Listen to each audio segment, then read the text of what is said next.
Good afternoon, everyone. This is Grant Frazier speaking. I have Paul Slats next to me, helping with the commentating. Claremont just took the field, and looks like the University of Denver is taking the field as well. We're set to start here in a few minutes.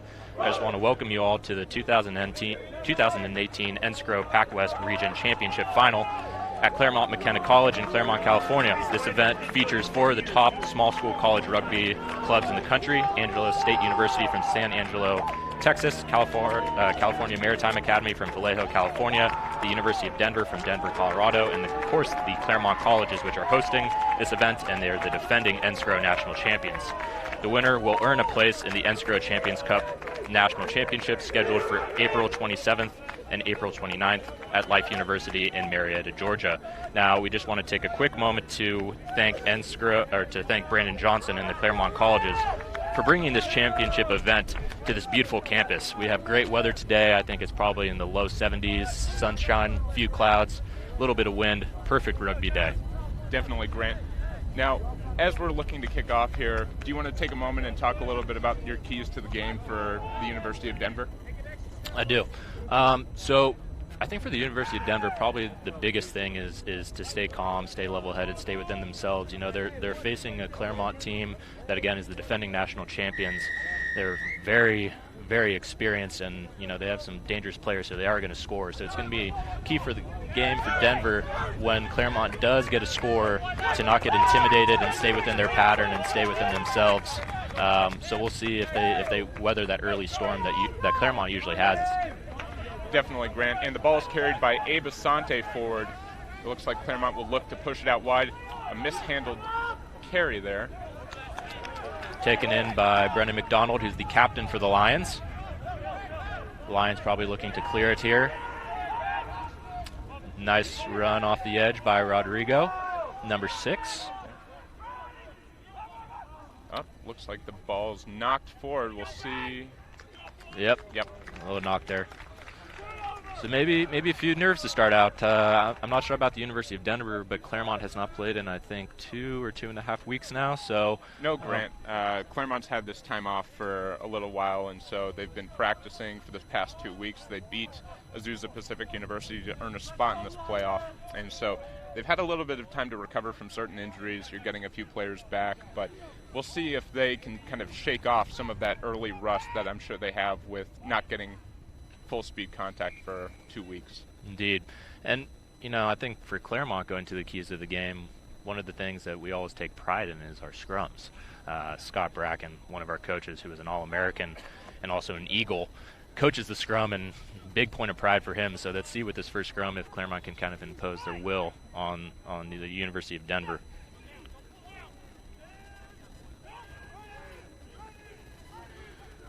Scrum's turning, loose ball. The outside center takes it up for University of Denver. Good tackle by Brendan Mcdonald. Good line speed here by the Lions. That's a nice chop tackle. It's good line speed indeed. Coming up together, not allowing any gaps. Got a penalty, though, on Claremont. Not sure what that call was. Let's see what it is. Oh, I guess it was against the University of Denver. All right, so the Lions will take possession of the ball. They'll probably look to kick it to touch, and we'll see what they can do here. So kicking is the Claremont number 10, Matty Grunling. Looked like he shanked that one a little bit, but usually Matty is a very reliable kicker. He's a freshman. He's originally from South Africa, I believe, but yes, by way of somewhere in Asia. I'm sorry, I'm forgetting right now. But he's an incredibly talented player. Is really one of the playmakers on this team and has brought a lot of rugby experience to the team, even as a freshman. Definitely. And it looks like Denver takes possession of the line out. A mishandled throw. Knocked by Denver, but picked up by Claremont. Nice run by Connor Peterson, running through people. A little bit of an errant pass right there, maybe trying to do too much. But the initial run by Connor Peterson, just running over kids, I mean, that is his style, and he's done that all year against top competition, too. 2 weeks ago in the Cal Invitational against, an Army team, which is a top 10 team now, I think, and against UCLA, he was doing that to their players. So, he's again, another young player, a sophomore, high school All-American, another leader for this team, even though he's young. Definitely. You talk about people who can change a game. Connor Peterson fits the bill entirely for that. We'll look to see him later on in the game as a person having an incredible impact. See second scrum of the game. See if the boys settle in a little bit. Yeah, nice push. Again, good line speed. Lines are a little bunched up to see if they spread out. Got a kick over the top. Maddie, that 10 we were just talking about with that step, as you can see, he has a little shake to him.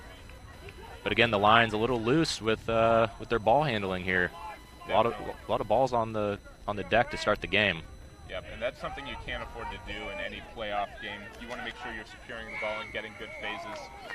Let's see. No, the penalty will be not releasing on Denver, so they'll back up 10. Claremont will slow it down a little bit, try to get a better kick this time, kick to touch, kind of get back into their structure. It's been kind of a little bit of a sloppy game so far. Maddie with a much better kick this go around. Definitely. Let's see if they can make anything out of this lineout, though. The last one was mishandled. The Claremont 2, Omar Rodriguez, is an incredible player, but it looks like that throw is just a little bit off. I wonder how much the wind played into factor on that throw. Yeah, it's a good question. I mean, looking at the flags here around the field, there's a little bit of gust coming through, so maybe he needs to time up those throws a little bit. But that was a good throw right there. Yep. Good take. Claremont has it out to their forwards. Abasante with a strong run, as always, running angry. See if they can get a clean ball. Abe was one of the few backs, actually, who moved into the forward pack this year. We'll see if he can make an impact on the ball handling. Out to Maddie. Out to Omar. And it looks like Omar will be pushed out of bounds. Let's see what the call is. So that was good movement by Claremont, but again, just needing to get a little bit lower as they get close to the try line. Definitely. In this game, you really need to understand where the touch lines are. You can't afford to step out of bounds when you're about to score like that. And we'll see if Claremont can capitalize on this good field position, though, and maybe get a good stop on defense.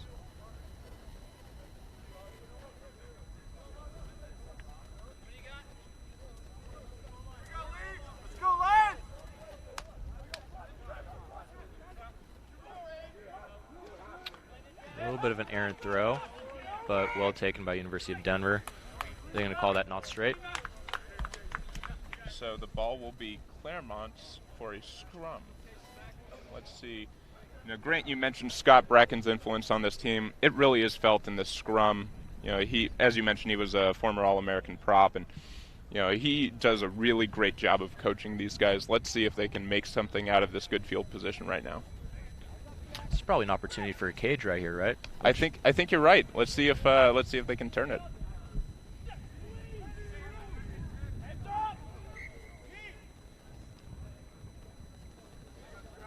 So for those of you who are not up to date on our terminology, cage is a call for the forwards where basically you keep the ball in the scrum and we try to drive over the try line and then have the 8-man touch it down.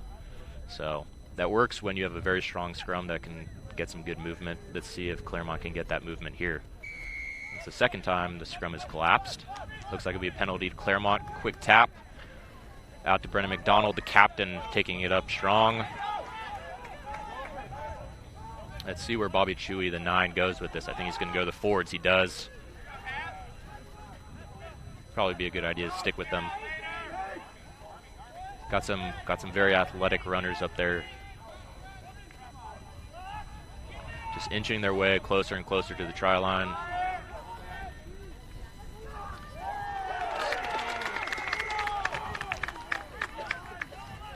Another penalty, quick tap. Got numbers outside, let's see.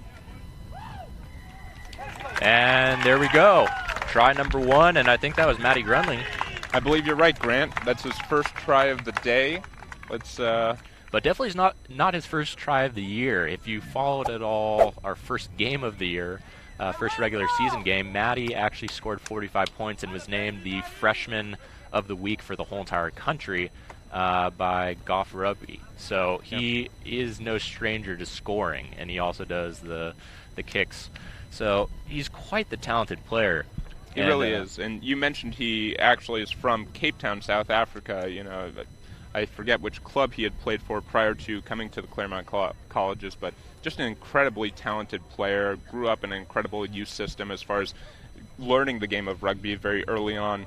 You know, it's not something you always get with players from the Claremont Colleges, and so it's refreshing to have someone who's grown up with the sport. It is. And the kick was good. As you can tell, that first kick that he had to touch, where he kind of shanked it, I mean, that is, I don't think I've seen that all season from him. So that type of kicking that he had on the point after is what really you should expect out of him. He's a top-notch player, and I'm sure he'll be a big contributor for not only the remainder of this season, but the next 3 as well. Spot on, Grant. And as you mentioned at the start of the game, staying calm will be a big key for Denver here. This Claremont team, as we mentioned, is incredibly talented and are going to score points. Making sure that you stay level-headed and don't let one score, one error get to you will be incredibly important for this team going forward. And we'll look to see if they can minimize some of those penalties that they had earlier on that led to that try. Indeed. Nice take right there by Omar. He's a fearless guy, and he ends up catching a lot of those kickoffs. Always gets hit hard, but, nice run by Rodrigo. And, something about him that I absolutely love. He's probably one of the smallest forwards that we'll see all year, but he is just relentless in his work ethic, and he is fearless. Absolutely 100% fearless. He's the type of guy who's willing to run through a wall.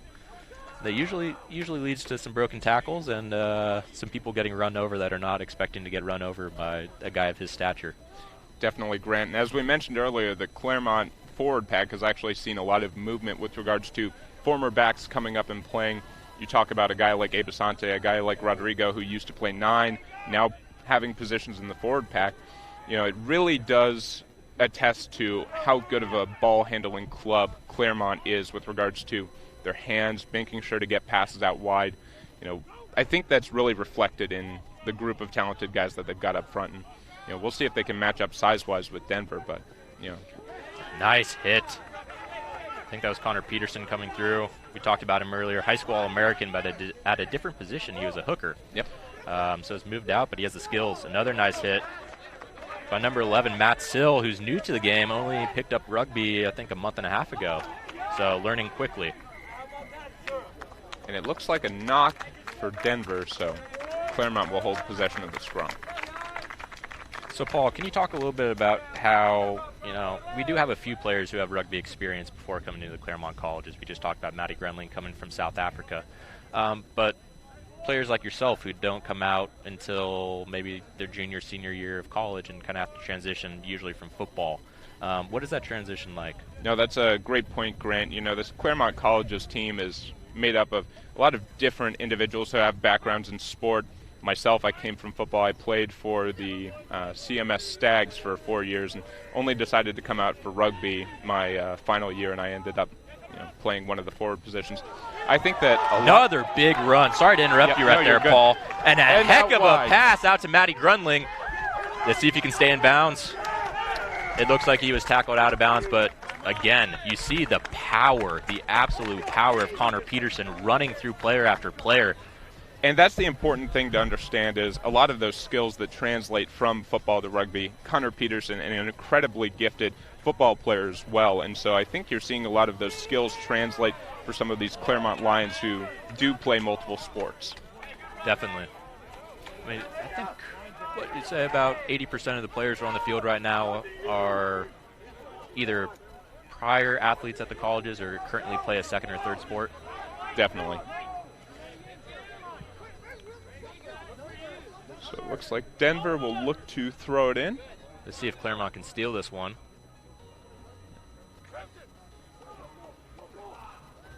That's a good throw by Denver. Well taken. But nice tackle by Claremont.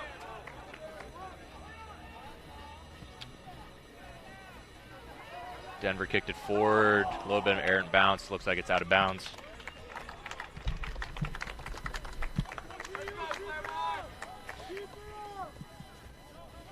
So Claremont applying some good pressure on defense, and it's forcing a few errors. It really is, and I think that's the big thing that this Claremont Lions team really reinforces is good defense and tackling. We talked a little bit earlier about the line speed of the club, making sure that they're coming up together. But one thing that they do incredibly well is tackling. We mentioned the kind of coaching of Scott Bracken, and one of the biggest things that he had emphasized during both of our tenures with the Claremont Lions was the importance of chop tackling and making sure you play solid, stout defense. Nice take there by Omar, always a heads-up player. A little bit of an overthrow, and he was there to catch it. Heads-up play. See if we can get a quick ball out to the right. We have a little bit of a mismatch.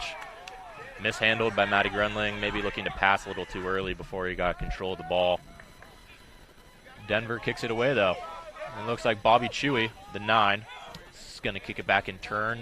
Shank that one a little bit. High up in the air. Well taken, but Matt Sill was offsides. He's still learning the game, though, as we just mentioned a few moments ago. He only started playing a month and a half or 2 months ago, so he's still learning, and he's a freshman, so he'll have a few years to learn. But probably the best way to learn is in game situations like this, right?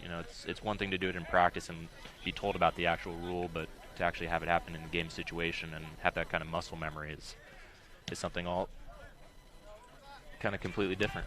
Definitely, and I think the one thing that's important for the Lions going forward is making sure that those guys who have a little bit less experience with the game are kind of staying close to people who have a lot of experience. I benefited a lot from playing next to players who had played the game for multiple years and, kind of benefited from that knowledge with regards to knowing different situational kind of cadences.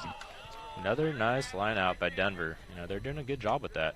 And a nice tackle by Brendan McDonald and Connor Lehner. A little bit of a tag team right there. And another nice tackle. I think that was Abe Asante.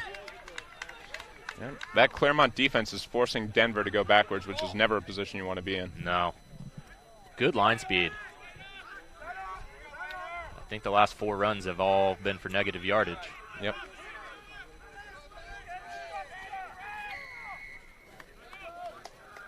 We have a penalty. Was that for offsides?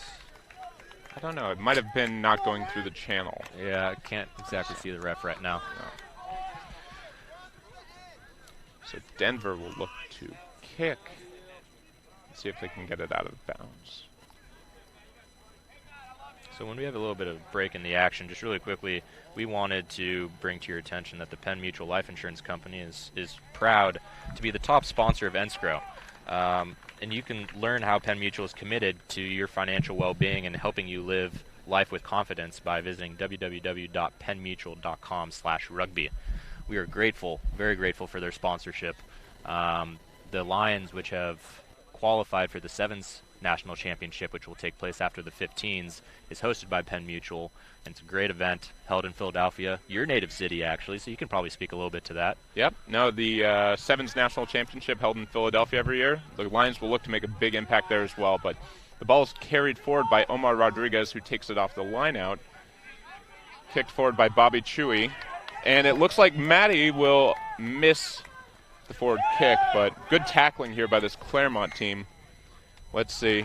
And it'll be a knock forward by Denver. That was good pursuit by Abe Asante and Matt Sill, getting down there, combining for the tackle.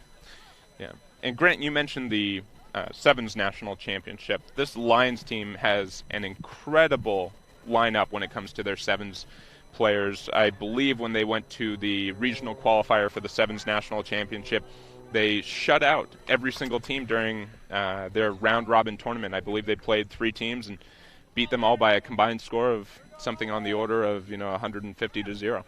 Yeah, so that was during pool play. They played 5 games total, and you're correct, they did not allow a single point during the 5 games, and the total score for the weekend, that was actually one day, was I think 249-0. So just a little bit under my estimate. Yes. Well, no, you were right as far as the 3 games. So even more impressive. They have a very, very talented Sevens team. But we are in 15 seasons right now.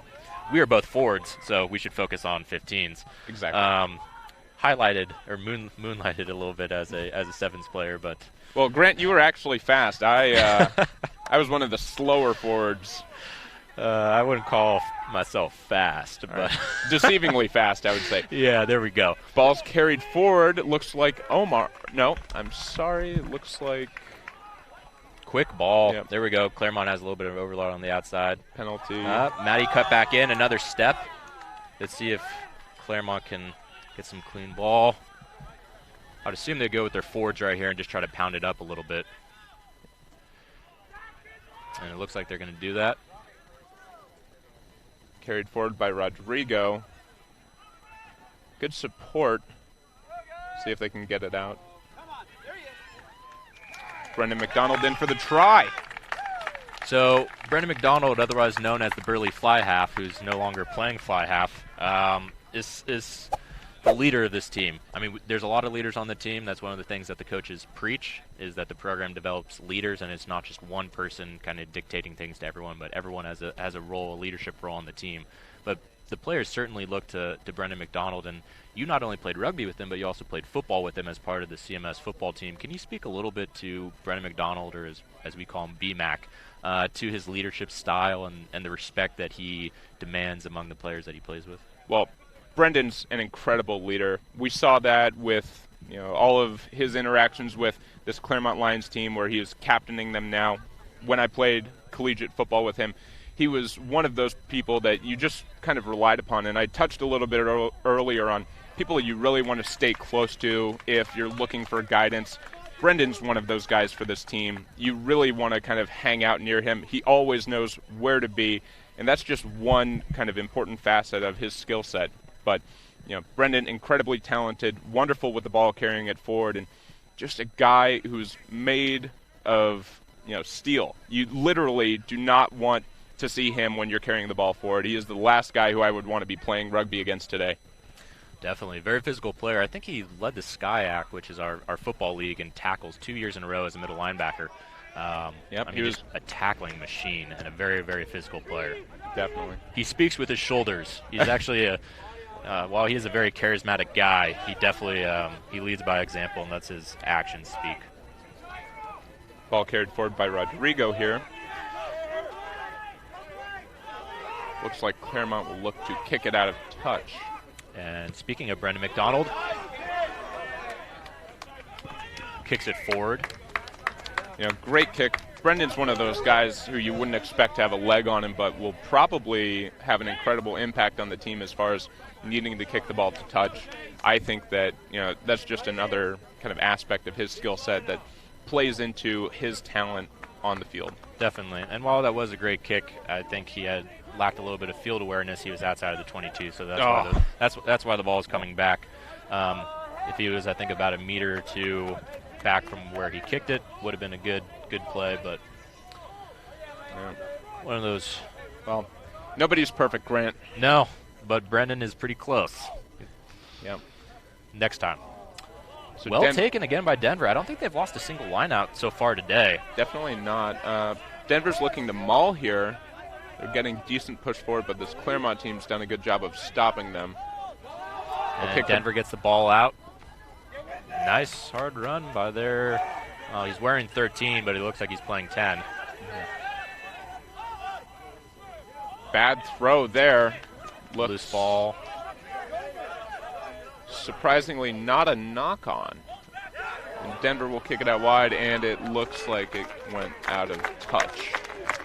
Yeah, Paul, I was surprised that looked like a knock-on to me. It really did, and, as we mentioned, nobody's perfect. It's very tough to officiate these games, but... Right, I'm not criticizing the ref. No. Certainly would not do that.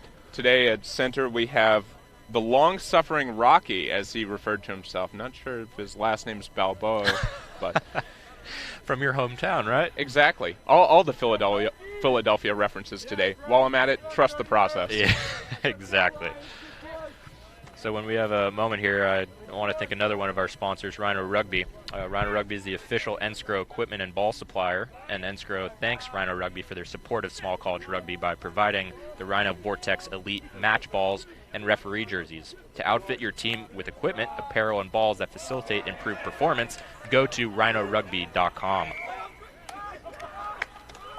Penalty here on Claremont, looks like not releasing. Let's see what they look to do with this. They'll carry it forward. Denver inching closer to the line, trying to go with their big guys, their forwards, and kind of just punch it up there.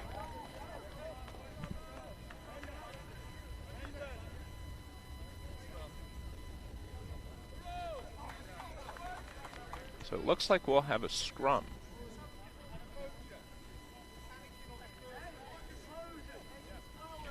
Yeah, Grant, this Claremont team's incredibly disciplined, especially playing within their own 22.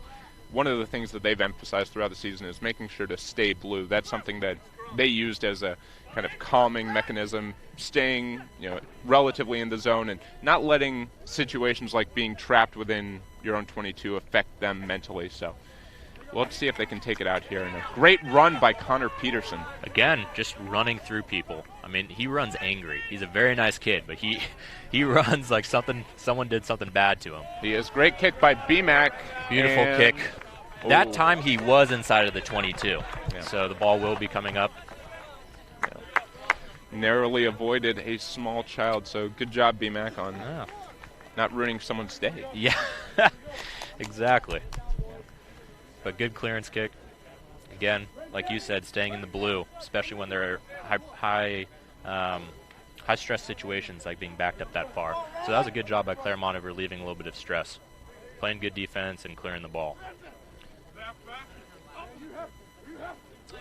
That looked a little bit out of the channel to me, but Denver will keep possession. Yeah, again retained by Denver. They've yet to lose a line out. Oh, big hit by Connor Lehner. That hurt. Oh, I felt that over here. Kick forward to Matty Grunling with the step, as always. He looks to have beaten some Denver defenders and kicking it forward. But Denver recovers it. They did a good job right there.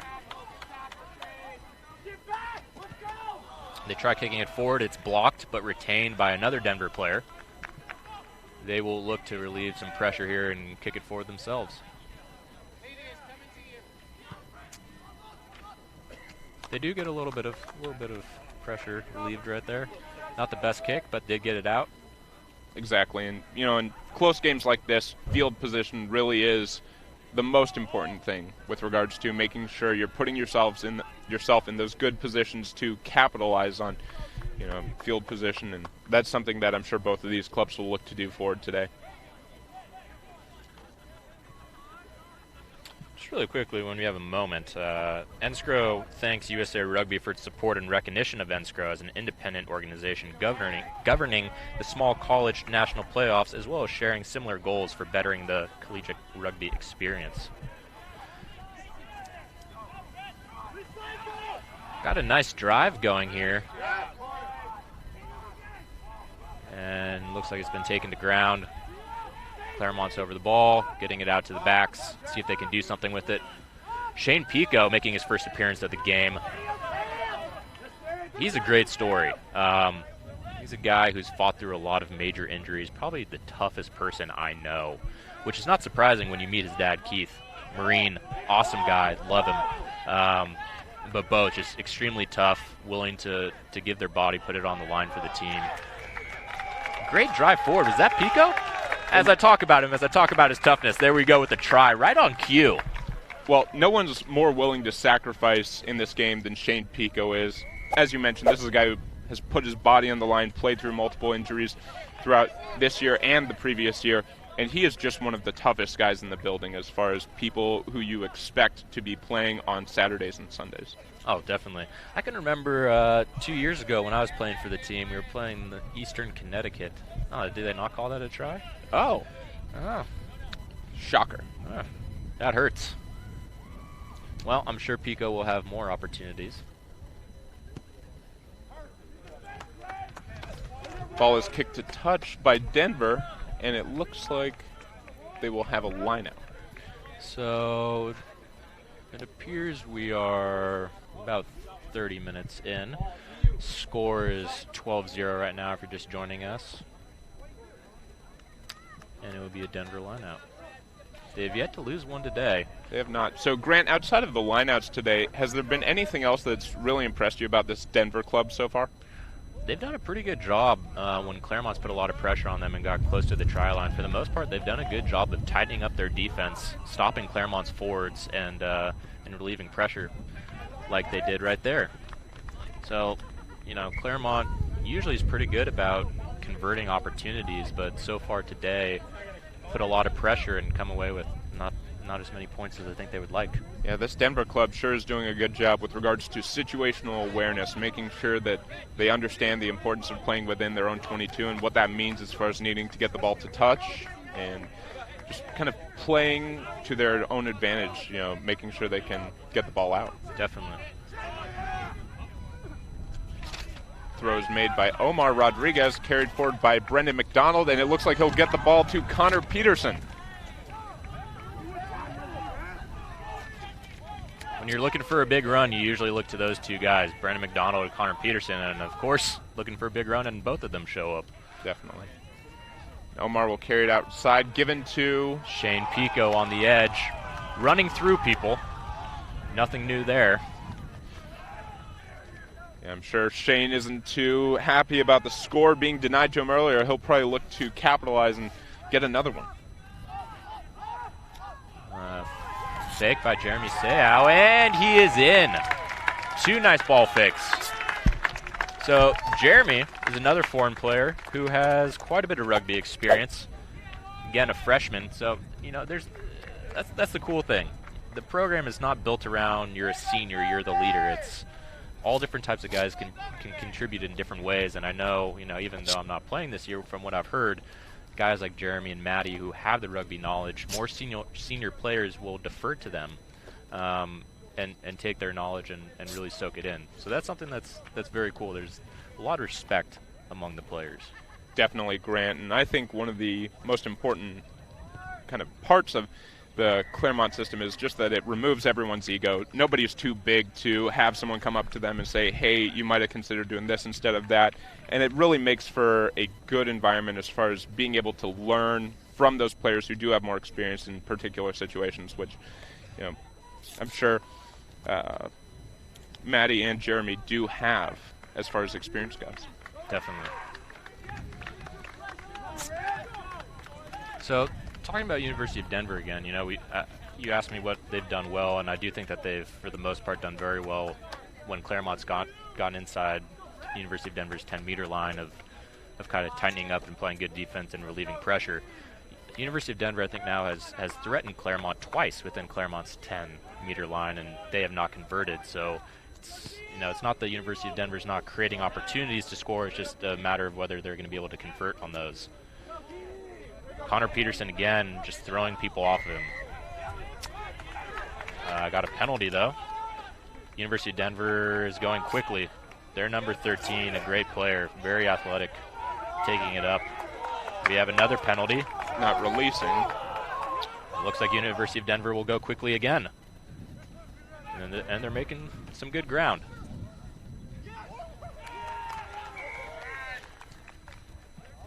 Let's see what the call is. And Denver is granted the score. So Denver, there we go. Maybe I jinxed it a little bit for Claremont, but Denver created an opportunity with a number of penalties and just kept on hammering at Claremont again and again and again, taking advantage of those opportunities that Claremont was giving them, and they converted. Great job on the outside, and I think by some of their forwards too. There's some good ball handling right there. There was. You saw Denver, playing with a lot of aggression. They know they need to score right now before the half in order to stay in this game and make sure it's still competitive. And so, good job by them carrying that forward and getting on the board. Yep. So, awaiting this kick, we sit at a score of 19-5. Let's see if Denver can convert.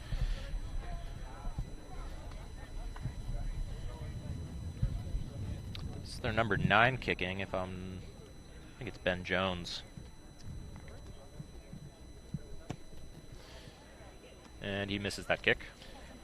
All right, everyone, we want to take this moment to thank Rhino Rugby and Penn Mutual, who have teamed up together to save NSCRO teams thousands of dollars. Rhino Rugby will work with your team to design your next kit with the Penn Mutual and NSCRO logos on it. Penn Mutual will then cover up to half the cost of your college's rugby kit, including jerseys, socks, and shorts. Go to rhinorugby.com or send an email to us.sales@rugbyrhino.com and start designing your kit today. It's a nice kick right there. 2 players colliding in the air, both going for the ball. University of Denver kicks it again. Matty Grunling going to pick it up. Let's see if he can do something with it. Kind of slow playing it a little bit. Going to pass it out. Long pass. Connor Peterson gets hit. That was a really nice tackle. Been a bad decision by Connor Peterson. Trying to do a little bit too much.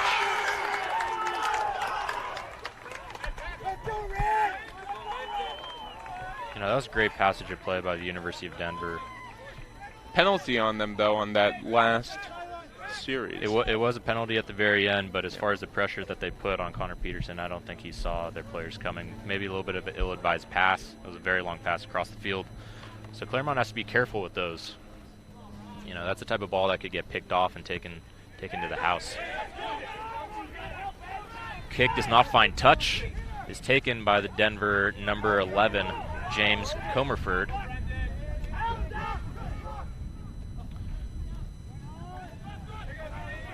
Great tackle by Lucas Svitek. Mishandled by Denver and kicked, but it will stay in touch. Number 9, Bobby Chewy with the ball, passing it to Matty Grunling. Number 10, Connor Peterson on the outside, looks to take it up. And takes it up. About 20 meters. Clean ball for the Claremont team. Going to the forwards again, Rodrigo Mejias, sorry. Have some space here. Let's see if the Lions can take advantage. Matt Sill with great support, but again, trying to do a little bit too much. I think Claremont just needs to try to take the ball down to the ground and ruck over. Definitely, Grant. And as we mentioned before, ball security is an incredibly important aspect of the game, especially when you have two incredibly talented teams that will capitalize on mistakes like that. Indeed. Seems like neither team has really truly settled in here today. Maybe a little bit of nerves because it's the playoffs, maybe a little bit of nerves because they've had some time off. I'm not sure exactly what it is, but probably look to see a cleaner game of rugby in the second half. Definitely.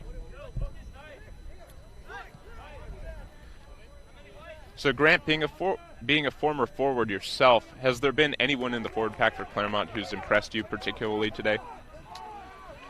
And there are a number of players. If I had to pick one, I'd probably go with Rodrigo. He's not that the other guys aren't consistent in their work rate, but Rodrigo is one of the hardest working rugby players I've ever played with. Just all over the place, and it's usually the dirty work that doesn't get a lot of. Connor Peterson again running through people. Oh my gosh. Man, he's an animal. He really is. He's an animal. As we mentioned, incredible skills with the ball with regards to running through tacklers. He is just a person who you do not want to see coming at you with the ball. No, definitely not. I can see, though, how he used to play hooker because he definitely has the strength for it. He sure does, and I wouldn't be surprised if it necessitated it. He could play in the forward pack for the Claremont Lions. Very well could. I mean, I don't know if there's a position on the field that he could not play. That's a great point. I mean, he's that talented skill-wise, but he's also that strong, that big of an athlete. I would feel comfortable putting him in a prop. So that's pretty unique to have a player who could potentially play all 15 positions. Definitely. He's definitely a special player in a lot of ways, and a great guy. No, that's for certain. And so we'd like to take this opportunity while we have a short break in the action to thank NSCRO again. If you want to like NSCRO on Facebook, you can find them at facebook.com/NSCRO Rugby.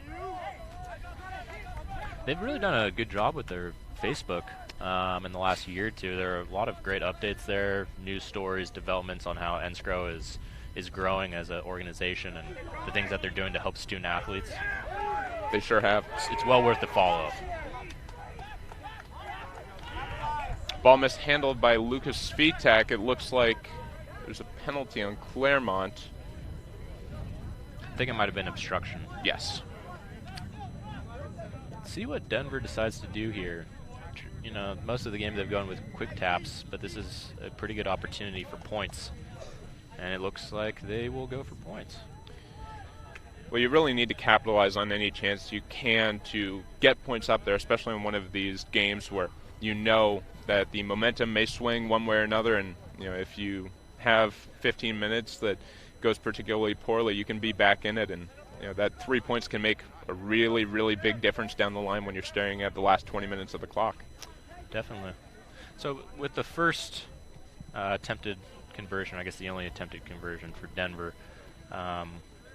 wasn't the best kick in the world. So we'll see if this kick is a little bit different. So as you mentioned earlier, the 9, Ben Jones, will be taking this kick. We'll see if he can put it up there. Better kick, but I think it was just left of the post. Off and out the back, Grant, so it looks like it'll be a 22 drop. If you happen not to have a Facebook, so if you can't follow the NSCRO Facebook page, if you would like NSCRO news, be sure to visit nscro.org if you have access to internet, which if you're watching this right now, you do. Kick forward, knock by Denver, and a nice hit by Connor Peterson. Again, he's all over the field. Ball retained by Claremont. Nice strong run forward by Shane Pico, I believe. And to the forwards, Frankie Reyes, always a strong runner. I don't think I've ever seen him go backwards. Definitely not. Frankie is one of those guys who's always reliable for a carry forward. Ball's kicked by Denver, and it looks like it'll stay in touch. Handled by Lucas Svitek.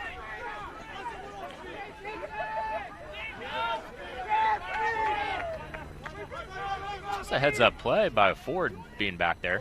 Well, Lucas is deceivingly fast. He's one of those guys who, if you give him enough room to pick up speed, he'll get up there. Connor Lehner with a nice step going forward. Another one of those converted backs. He now plays 8-man, but last year he spent his time on the wing. Frankie Reyes, again, just shoving people off and going forward. Built like a fire hydrant, and I mean that in the most positive and complimentary way possible. Just a solid guy. Nice tackle by Matt Sill. Brennan McDonald's also there. Denver again kicks it forward. Denver's done a good job of that. They've had a lot of kicks just right over the top, relieving pressure. And I think that brings us to halftime. So how would you characterize the first half of play? I know that's a big question, but... No, it's a good question to ask. I think that for both clubs today, it's been kind of sloppy, to tell you the truth. We've seen a lot of penalties, a lot of mishandled balls, and I think you really were spot on with regards to potentially nerves playing into it, for Denver having to travel out here to California from Colorado. Maybe that plays into it. And so I think going forward into the second half, the biggest thing for both clubs is just making sure to minimize those errors. There's only so much you can control within the rugby game with regards to what you do as a team, and stuff like the basics with regards to passing and catching the ball and making sure you're playing within the system is all stuff you can control if you minimize those errors. And so looking forward into the second half, I think the first team that will really separate themselves from the other club will be the first one to minimize those errors. Definitely, and I agree with you. We have a few free moments here. I just want to give you guys who are listening a little bit of information about NSCRO. We've been talking about them, talking about their Facebook page.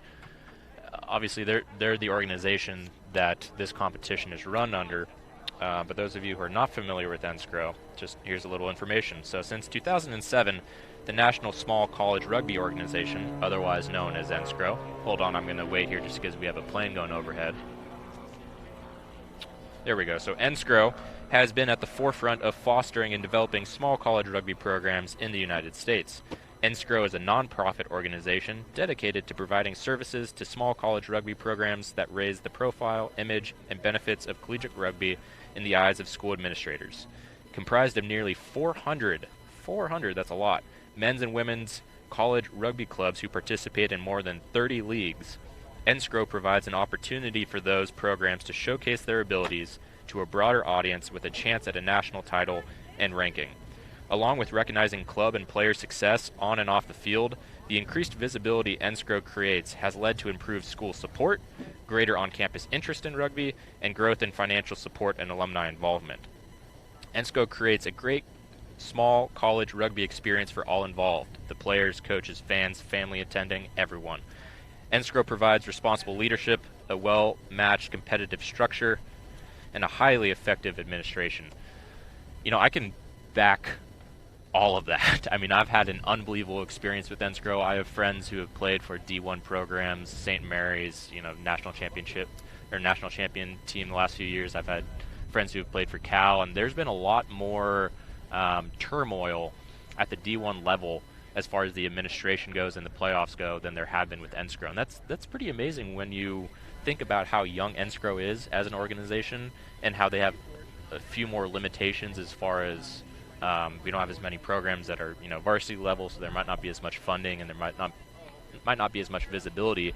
So what Steve Cohn has put together and what his team have put together in a short time is nothing short of amazing, and we truly do thank them for all that they do in helping facilitate great events like today. It really is quite impressive, Grant. You talk about organizations that have made such great strides in the past 5-10 years. NSCRO is right up there as far as forwarding the college rugby experience, particularly for those small colleges who may not have the advantages that larger Division I programs have. And so very big thank you to them from us. Additionally, you can follow NSCRO Rugby on Twitter at NSCRO Rugby, as well as following their YouTube page at youtube.com/NSCRO Rugby. There's just so many ways to follow. There really are. It's quite amazing, the advent of social media. You can really get your news from anywhere nowadays.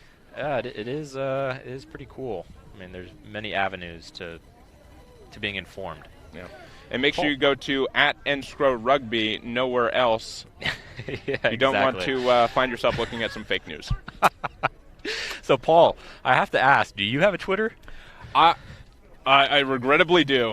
I got to tell you the truth. I'm trying to kick the news habit, but when you've got to stay up to date with all the going-ons in this hectic world, it's kind of necessary. So you're telling me you get your news from Twitter? Is that correct? You'd be surprised at how many people follow small reporters in the news, and it really is quite the tool at people's disposal when used properly. That is.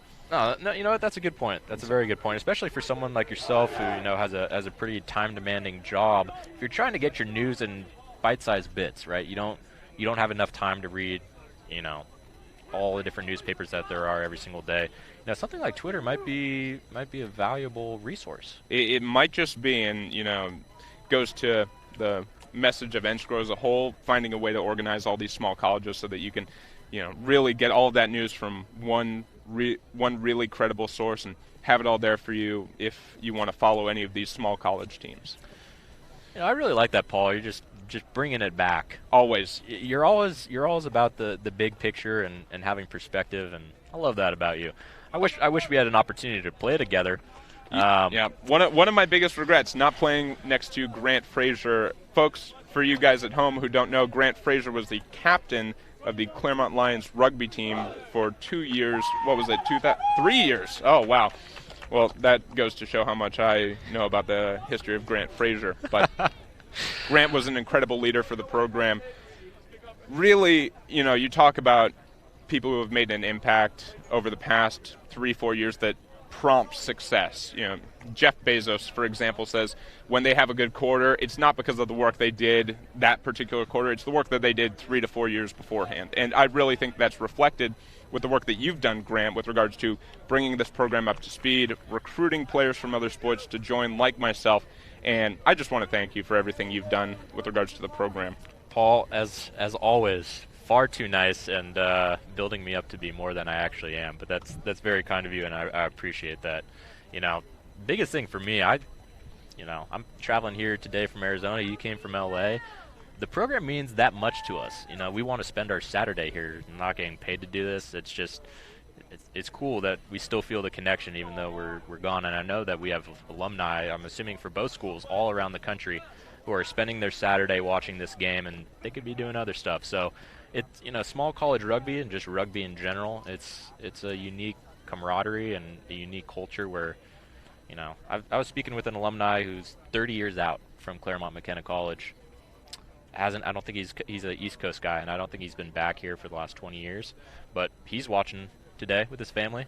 So, that type of thing is pretty cool, and that's what makes this special. It really does make it unique, Grant. And another big thank you to all the alumni watching. And I want to give a special thanks to all the parents of the players as well who are watching and can't be here to watch the match in person. It's great to see an organization putting together a competition like this, and big thank you to all the parents watching as well. I know my parents never got the chance to always watch me play rugby because of travel issues and stuff like that. So it's great that we can put on a stream like this for the folks at home. It's a great point.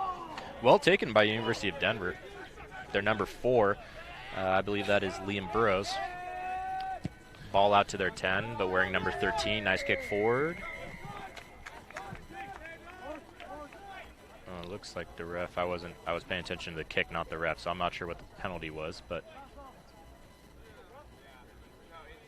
looks like the ball's coming back.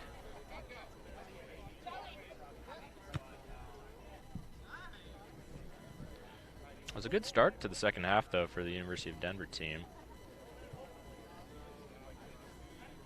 Yeah, this Denver club, we mentioned it before, situational awareness and how important it is. Understanding field position is crucial at this stage of the game, and we'll see if they can capitalize on good choices here. Oh, that was almost an amazing play by Omar Rodriguez. Just trying to keep it in bounds, and it was very close. I think his heel touched the line, but shades of Odell Beckham there for you football fans at home. Exactly.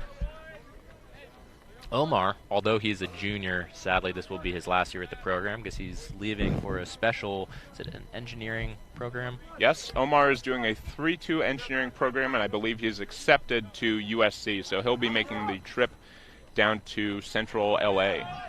Yeah, he's a very bright student athlete, as most of the student athletes are here today, probably all of them.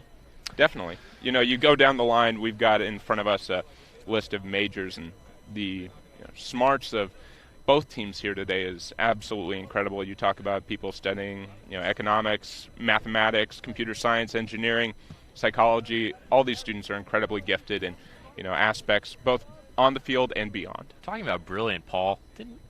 What did you major in at Harvey Mudd College? I studied electrical engineering and did a minor in economics, so I got a little bit of everything in my college experience here. Yeah, talk about impressive. Yeah. Well, I'll tell you what, I was never the smartest engineer, but I sure as anything enjoyed it. And so ball's carried forward here by the Lions. And it will go out of touch. Yeah, that's nice tackling by University of Denver. They're doing a lot of the small things really, really well. They really are, and we've mentioned it before, at this stage of the playoffs, you really have to emphasize those small things, and the importance of good fundamental tackling and playing solid defense will really be a difference maker here in the second half.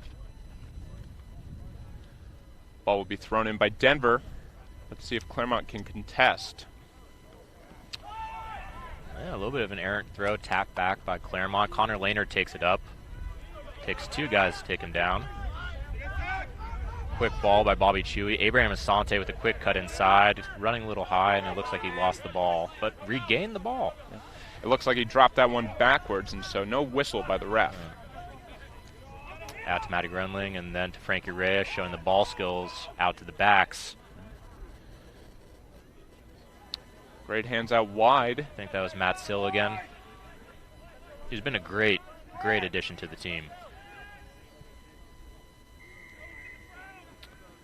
Brennan Mcdonald trying to be a little sneaky on that short side over there. Let's see. No, I think Claremont's going to slow it down. Claremont will probably look to kick this to touch. Brendan McDonald, it appears, will be taking this. Soft touch, good angle. And Claremont looks to have it inside Denver's 22, and we'll see what they can make here with this line out. I think that last mishandled line out by Denver can really be attributed to the wind here. It started to pick up, and I think that as we go here through this second half, teams will have to be cognizant of that. Maybe they shift it to throwing to jumpers who are closer and kind of utilize that in their advantage. Yeah, speaking about the wind, another not straight throw right there. So, right when you started talking about it, there was a gust that came into our face, and that's something that the hookers have to be cognizant of, like you said.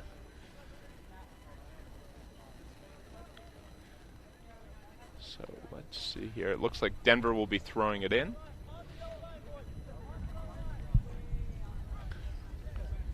Denver's able to retain this line out, which it looks like they're not. Lucas Vitek ending up with the ball, lunging forward.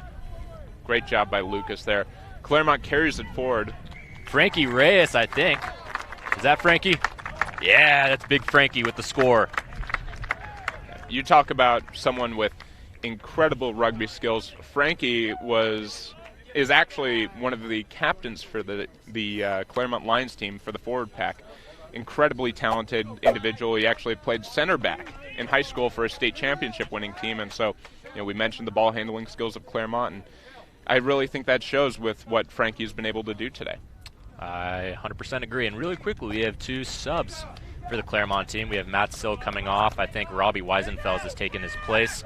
And then we have Kai Glencross wearing number 19 coming onto the field as well. I am not sure who came off the field for him. I think Jeremy Seau did. So Denver will be subbing on a few players as well. It looks like Asher Riley will be coming on, as well as another player whose number we did not get on his way in. And I was actually incorrect. Rodrigo Mejias came off. Jeremy Seau is staying on. So let's see if those fresh legs, they're able to make a difference. Yep, some very deep benches for both of these teams, and so I'm sure the level of rugby won't drop for 1 second at all. Definitely not. So the score sits at 33-5.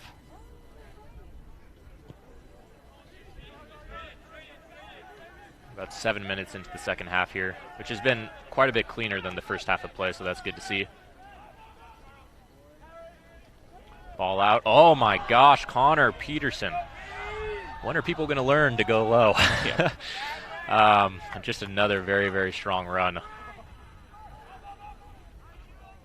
Oh, looks to be a knock by Claremont. Mishandled by the number 1. Sorry about that, interrupting you. Didn't mean to do that, Paul. Oh, you're fine, Grant. Well, that ball was mishandled by Frankie Reyes, and I think that's the one thing that Claremont's kind of struggled with, is trying to do too much with the ball. Like, they have enough talent to do some of those kind of nifty passes that are a little bit more improvised, but they need to make sure they're only doing those in situations where it's advantageous to them, and you're minimizing some of those situations, like doing a pass like that within your own 22, for example. First scrum in a while. Let's see how... Good pressure by Claremont. But Denver's able to retain it. It looks like... Yep, they have a clean platform. They're going to go with their forwards. Carried forward. We'll see if the 9 can push it out here.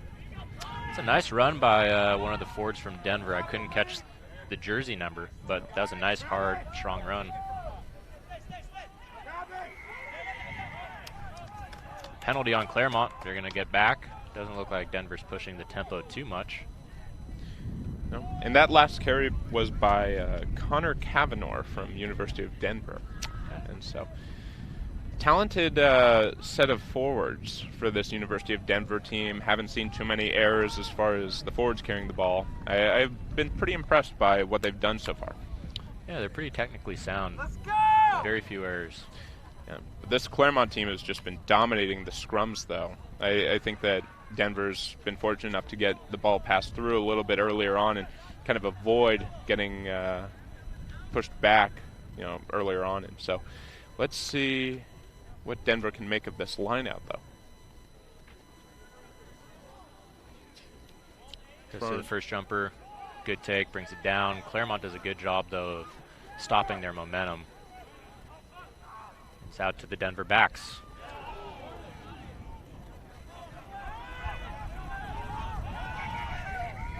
It looks like Omar might have got a head knock. We have the trainer coming out on the field. That was a very hard collision. 2 Claremont players came in on the tackle, and I think they might have hit heads as they wrapped around. That's one thing you never like to see, Paul. Definitely not, and we hope that everything's okay with Omar.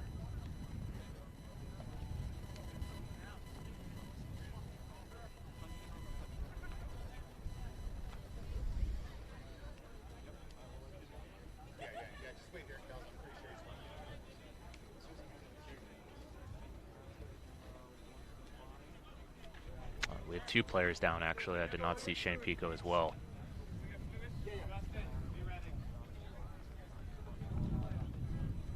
That was a tough collision. It really was. Pico and Omar.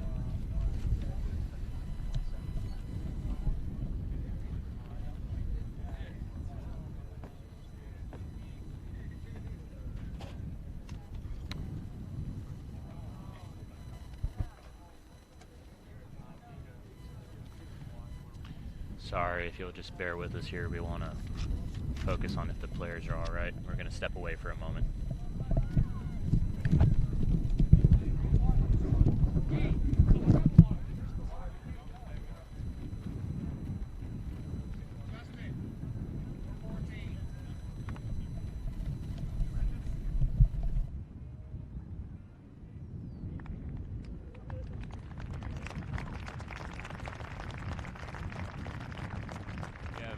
We have Shane Pico up and walking, which is good to see, but nonetheless, he's obviously out for the rest of the day. Safety always comes first, and especially with head injuries, that's nothing you want to risk. And again, as we talked about earlier, Shane Pico, one of the toughest kids, walking side by side with his dad. We're hoping for the best, hoping it's not too serious, but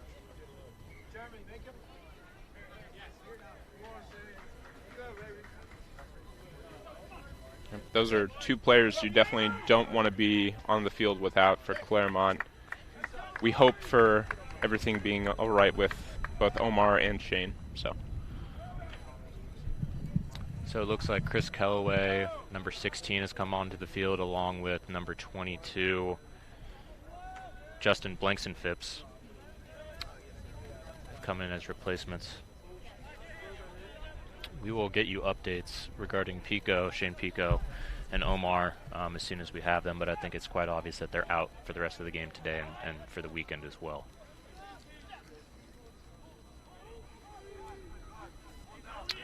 Denver takes the ball off the back of the scrum.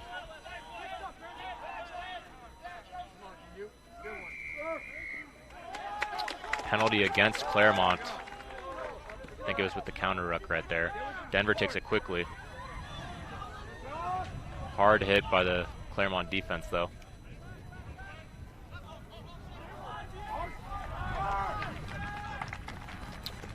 Little mishandling by the 9 from University of Denver.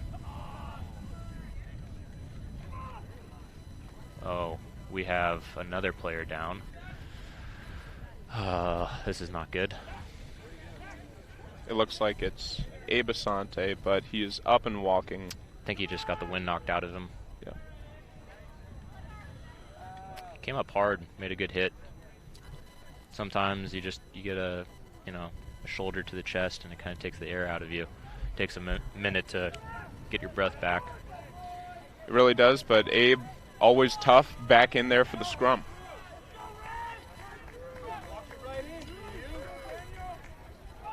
Let's see if Claremont can get a good push here.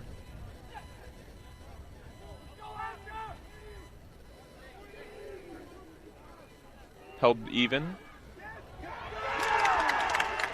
And Denver with the score. Heads up play by Denver. All day long they've been doing the small things correctly. They really have, and a badly needed score.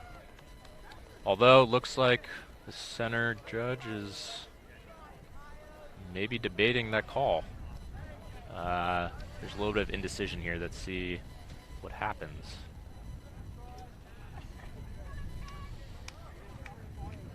Hold on, folks.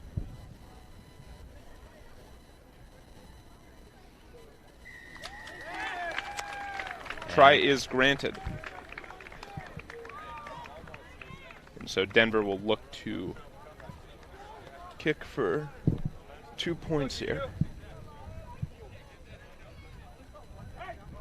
And that's a badly needed score for Denver here, Grant, with 30 minutes remaining and now only down 23. This really does help put the game within reach for them, assuming they can get good success with regards to following up on this. And I'll be looking for Claremont with regards to making sure that they remain calm and mitigate some of those errors that led to that score.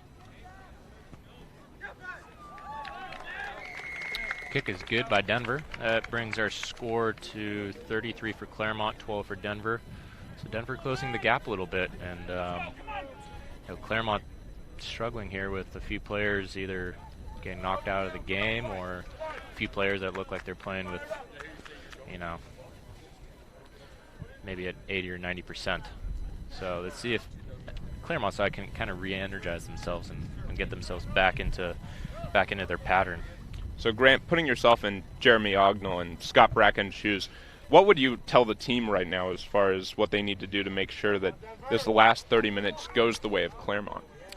I would tell them to calm down and play their game. Getting back into the blue, which we've talked about before, that's something that the coaches stress, and it's different for each player. It can be, sorry, ball's coming right near ahead.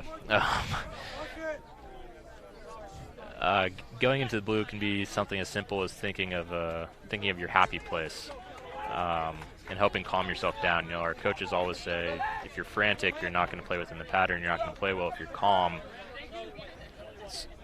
smooth as, what's the saying that Bracken always uses? I'm blanking out right now. Gosh. But it's basically if you slow things down in your mind, you'll play smoothly and things will take care of themselves. So I think if Claremont just gets back into that blue area, the rest will take care of itself. Definitely, and I think looking into the next 25 minutes or so of the game, I'll really be paying attention to the forward pack for Claremont. I think that their play over the next 25 minutes will really decide this game as far as being able to maintain control of the ball and play good phases as far as being able to build upon success and making sure they're making gain line.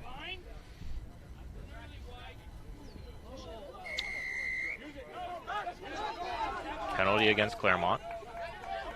Carried forward by Denver. Nice hard run by University of Denver's, I can't see his number 16, Felipe Martinez. He's a big guy and definitely used that size running through a Claremont defender. That was a nice, strong run. Definitely. Got to get low on a guy like that.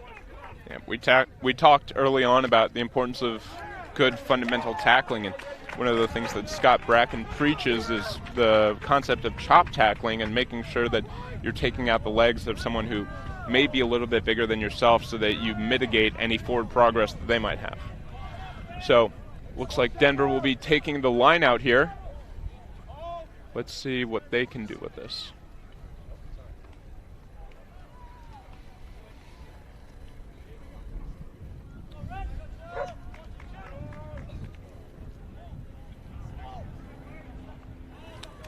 Another good line out by Denver. They bring it down. Looks like Claremont has stopped their momentum, though. Actually, no. Denver has a little bit of a drive. On. And it looks like their player actually broke through the line. Penalty by Claremont. Kicked forward by Denver. That time they went low on the big University of Denver forward, and Denver takes it up hard again, but the Claremont defense is there to meet him.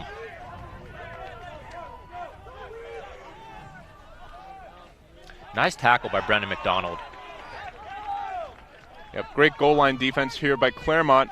Great nice hit by Abraham Asante. Abe Asante forcing the knock-on by Denver, and what a stand right there by the Claremont team. Incredible. Series of really good hits there. This is getting me excited, Paul. I want to put on the boots and go out there and play. Gosh. Yep. No, it's my body's telling me no, though. Yep. Yeah, the body and the heart go two very different directions sometimes. Yeah, that is true.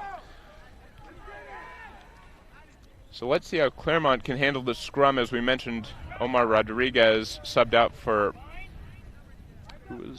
I think Chris Kellaway is playing hooker right now. Chris Kellaway is filling in for Omar. And nice hook. Yep. Claremont retained the ball. Let's see if they can clear some pressure. Penalty against Claremont. Wow. I'm not sure what that second penalty was. Yeah.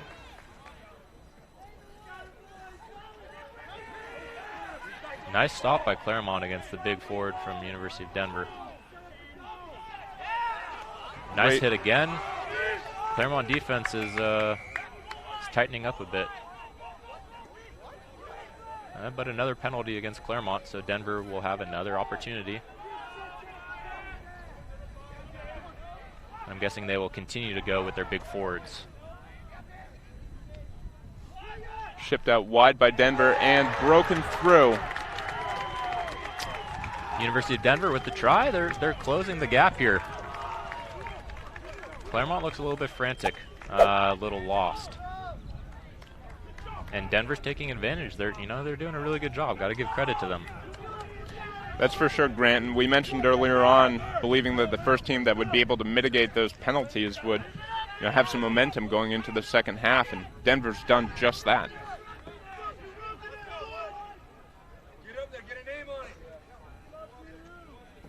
A 9 from University of Denver. Ben Jones, his kicks seem to be getting better throughout the day. He's nailed his last couple, so we'll see if he's able to make this and close the gap a little bit more. So what do you think Claremont needs to do here? Again, you might have asked me the same question about 5 minutes ago, but it still seems like they haven't really recovered from having their two players go down with injuries. It kind of seems like they're looking for direction, or maybe they're asleep a little bit. I mean, I'm not sure exactly what it is, but is it going to take an individual stepping up and having a big individual run to kind of get them back into that mindset of attacking instead of being on the defensive? What do you think? Grant, it could be an individual effort that really gets the guys going and motivated. You look to a guy like Connor Peterson at this point who could, potentially get them back some momentum. I'm really looking, though, to see if Claremont can still play within their system. They seem a little bit frantic right now, not really getting good phases on the ball. So I think if they can really get back to their bread and butter of the offense, we'll really see them start to take control again of this. So. Oh, nice block. Knocked by Denver, but not. And there's the call. So. I think that was straight into the stomach. That one hurt. It was. I've caught one of those in the chest before and had a welt for 7 days. Ooh. That was, it's not fun, but, it's always a good feeling whenever you can stop a kick like that. Preferably with your hands and not your chest or your face, but. Precisely. You can't choose. No. So let's see what Claremont can do here with the scrum.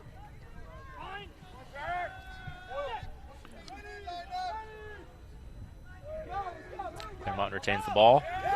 But University of Denver has done a really good job. Their 9 has done just an awesome job of putting pressure on Claremont's 9, Bobby Chewy, and really making it difficult for him. Definitely. And great heads-up play right there. That'll probably go unnoticed. But Maddie kicking the ball out of touch in a situation like that, very, very smart as far as being able to prevent University of Denver from getting numbers on the outside and taking advantage of that.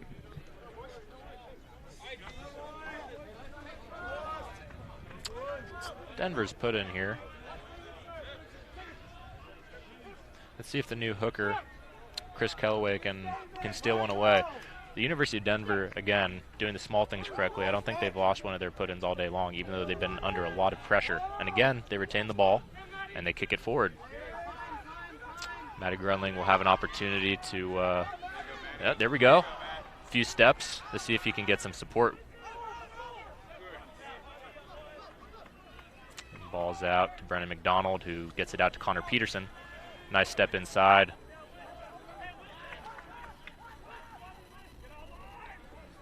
Frankie Reyes. Nice hard run.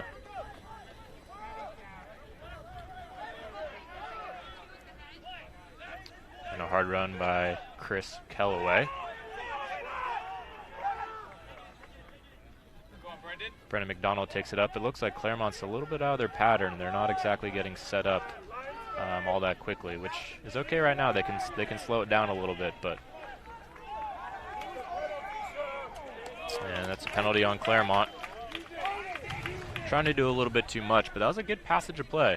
It really was, and we talked a little bit about trying to do too much.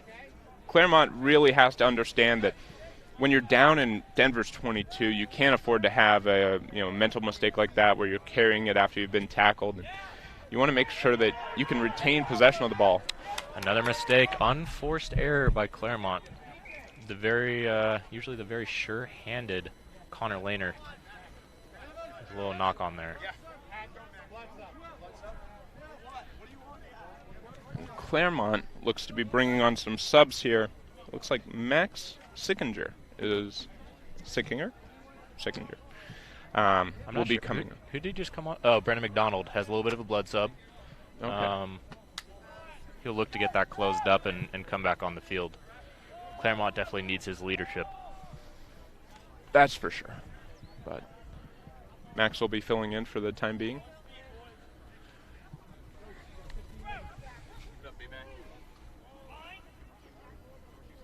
And here's the scrum. Denver takes it in. Nice push by Claremont, but I think Denver retained it again. Their hooker's doing an awesome job, really. He really is.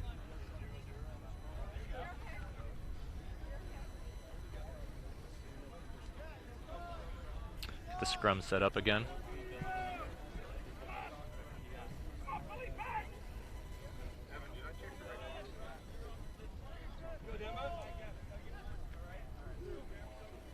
Be interesting to see how Claremont does on defense here with so many players playing out of their normal positions because of injuries and things of that nature. Definitely, but defense is something that Claremont does well. And a good offload by Denver there. A very nice counter hook by Kai Glencross, but called him coming off his feet. And it'll be a penalty against Denver. I was mistaken. That was an awesome job by Kai. It really was, and this Claremont team is very, very good about figuring out when it is good to contest at the ruck versus when it's good to get back set into your standard defense. So the ball will be kicked, and it is out of touch.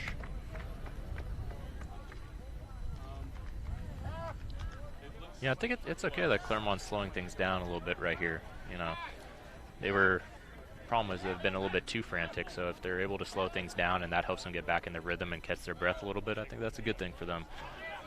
Plus, playing with the lead, if you can bleed the clock a little bit. Definitely.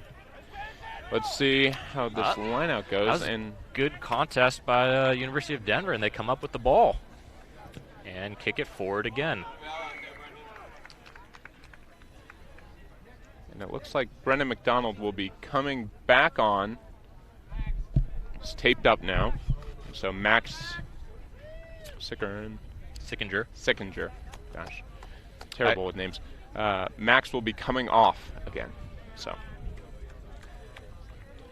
good to see B-Mac out on the field again.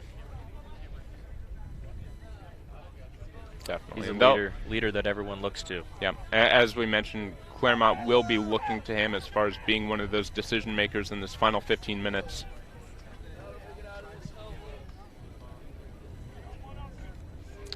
Claremont put in. Chris Kellaway does a good job getting the ball back. It's out to the backs. Maddie pass wide out to Robbie Weisenfels playing wing today to see if he can stay in bounds. And Robbie will be forced out of touch. So Denver will have the line out. And, we've mentioned it before, for Claremont staying in touch and having a good understanding of where, the field of play is going to be incredibly important for them in this last 15 minutes to avoid turning the ball over in situations like that. Got to give credit where credit's due, though. I mean, University of Denver has done a great job all day of pushing their defense all the way out and making those tackles, really eating up the space that the Claremont players think that they have on the edge and that we usually do have. Denver's done a great job with that. And again, great job in the line out, retaining the ball. They'll look to clear it here after maybe 1 or 2 hard runs up. And there's a penalty against Claremont.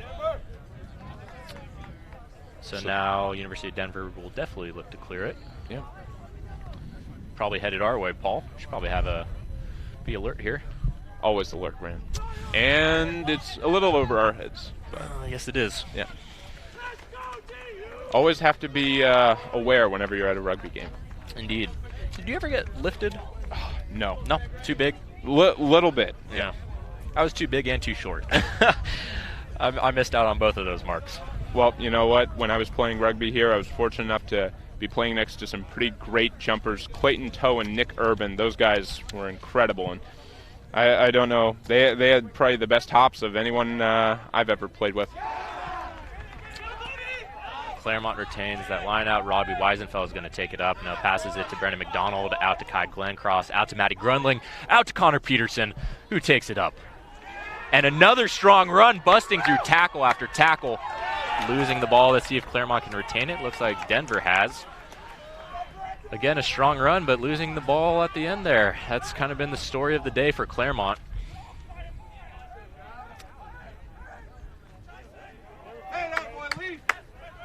Strong run by Big Ford from University of Denver. He's done that all day, number 16. Felipe Martinez. Very, very difficult guy to bring down, especially with one player, let alone 2. Definitely. And it looks like there will be a penalty here against Claremont, so they'll back up another 10. And Denver. The penalty count for Claremont has been getting quite high. It really has, and it's something that they're going to hear about later on tonight from the coaches, I'm sure. But right now they just need to focus on making sure they can stay within their system and do everything in their capabilities to stop the flow of those. Indeed. Kick finds touch. Not necessarily a whole lot of distance on the kick, but nonetheless found touch. And Denver will have a line out here. Again, all day long, I don't think they've lost maybe one line out on a bad throw, but besides that, they've done an awesome job.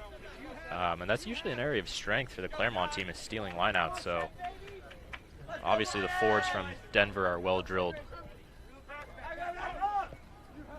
And as I say that, Claremont takes a line out. So Lucas Svitek picking the ball off. He's had a couple of those today. There's Abasante with the run. Nice clear out by the Claremont forwards. A take by the 9. Bobby Chewy. You don't usually see him take it up on his own, but he saw a gap and took it. Frankie Reyes with good possession of the ball, and we'll get pushed out to Brendan McDonald again. Claremont will look to support him, though. Denver has numbers. Going back to the forwards, nice run by Abasante, running over a player. Bobby Chewy taking it up again on his own. Penalty to Claremont. Yeah, so Claremont will keep possession of the ball. Let's see what they're thinking about doing here. It looks like we have another player taking a minute here for this Claremont team. It's Connor Lehner, who's being attended to by the trainer. We'll try to get more information on how he's doing.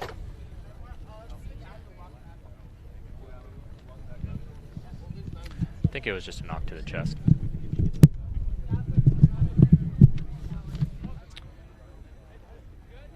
Paul's going to have to step away for a moment here, but I will continue to be on the feed.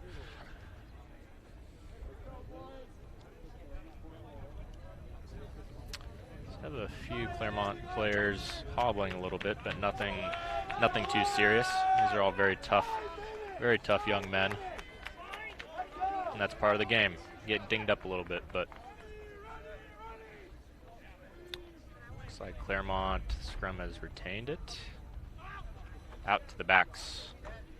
Nice line by Connor Peterson, but well tackled by the University of Denver back line. Cut inside by Jeremy Co. A nice run by Kai Glencross.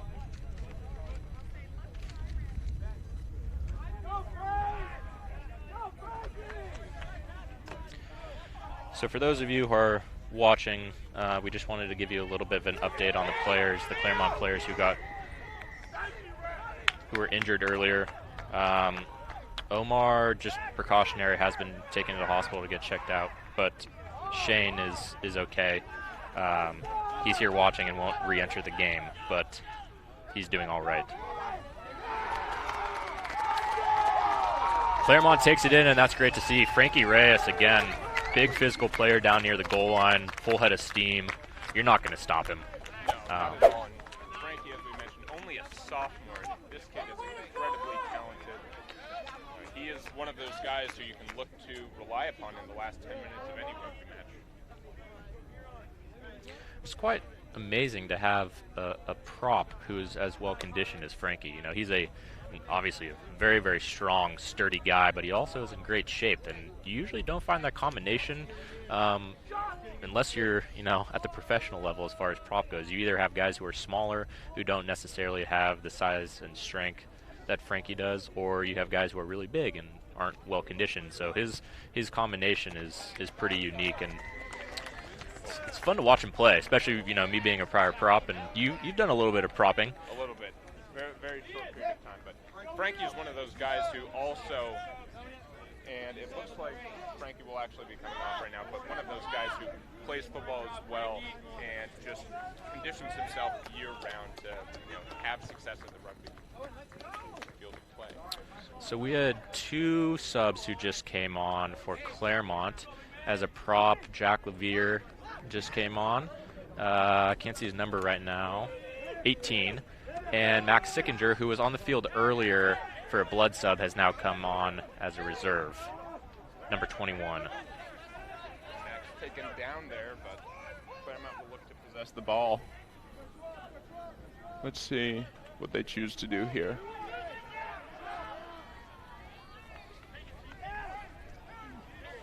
Carried forward by Lucas Svitek. And Claremont will build here. Brendan Mcdonald with the kick. Nice kick by Brendan Mcdonald.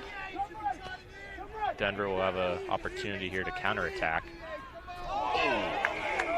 That's a penalty on...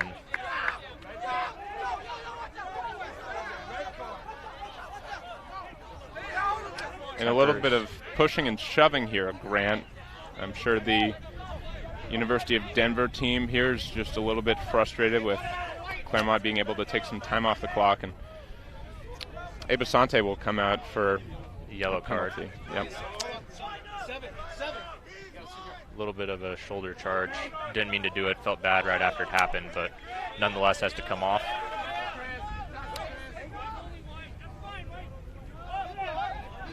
So Claremont will be one man down for the next 10 minutes. Claremont looking to match numbers to Denver out wide. They carry it forward.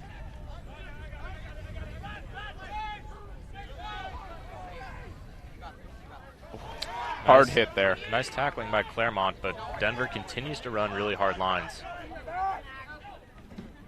And the knock by Denver picked up by Lucas Svitek, carried forward. That last hit that created that loose ball came from Justin Phipps against one of the big forwards from University of Denver. So that's good to see, because Justin is not the biggest guy in the world, but certainly tough.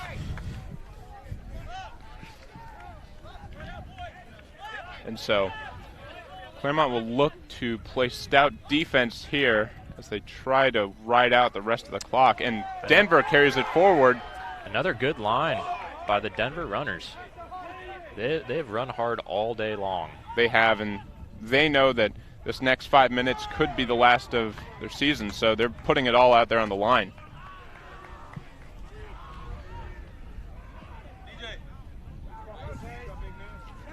Big man number 16 coming through. A Another hard run. There's no quit in this Denver team. Carried again to their big forwards.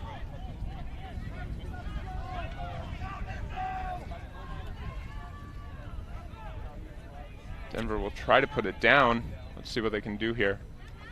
It's well defended so far by the Claremont defense. Let's see if they can keep it up. It looks like there is a big overlap outside. If Denver can get the ball out wide to number 14, there's no one matched up against him. Yeah, Claremont really. And actually a penalty, it looks like. So, or no, I'm mistaken. It was a knock. So it looks like Claremont will have possession of the scrum, but this is probably the most important scrum of the match right here. Claremont backed up on their own try line. They need to secure this if they want to keep possession and ride out the clock.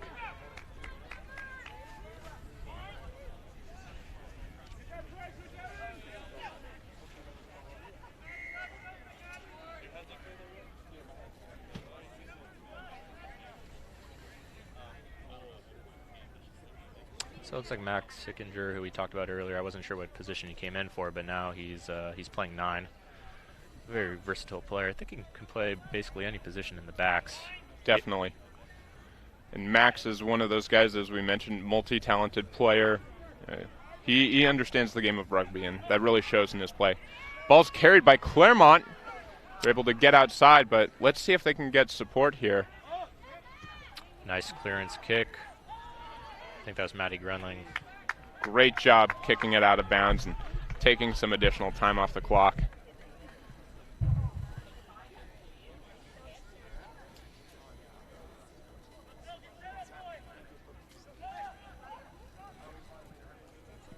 Talking about NSCRO, it's interesting to watch the development of the teams that are making it further and further into the playoffs over the past few years. When I was a junior and going through the NSCRO playoffs, there weren't that many teams that kicked.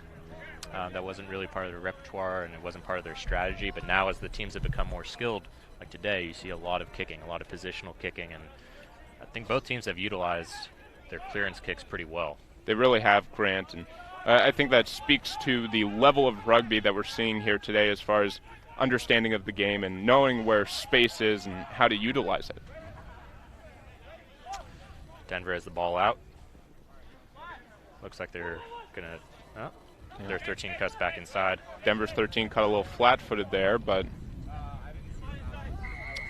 they recycle the ball, and it's a knock. Or no, I'm sorry, it's a penalty on Claremont. Denver will go quickly, realizing that they don't have much time left. Some nice offloads. Yep. Denver looking to get a quick score here. Let's see if they can capitalize. Nice tackle by the Claremont team, though. Yep. Trying to drag them out of bounds.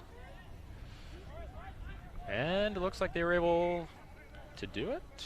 Yep. Well, the Claremont player came away with the ball. We're not sure whether he stole that before the Denver player was pushed out. Looks like it'll be a Claremont line out. And it looks like time is just about set to expire. Right. So we don't know how much injury time there was. Yep, so we'll look to see what the center judge, Bobby, has to say about this. I think we'd have at least 4 or 5 minutes, right? I think we've had a few injury stoppages. I think you're right, Grant. I guess not. Yeah. All right. Well, thank you, everyone, for joining us for this first game. The final score, Claremont Lions 40, the University of Denver 19. So coming up here pretty soon, I don't know the exact game time, but we will have our second semifinal of the day, which will be Cal Maritime versus Angelo State. So we'll be back on the live stream for that. There'll be commentary. Whether you view that as a good or bad thing, I'll leave that up to you to decide. But we'll be back in a little bit for that second game.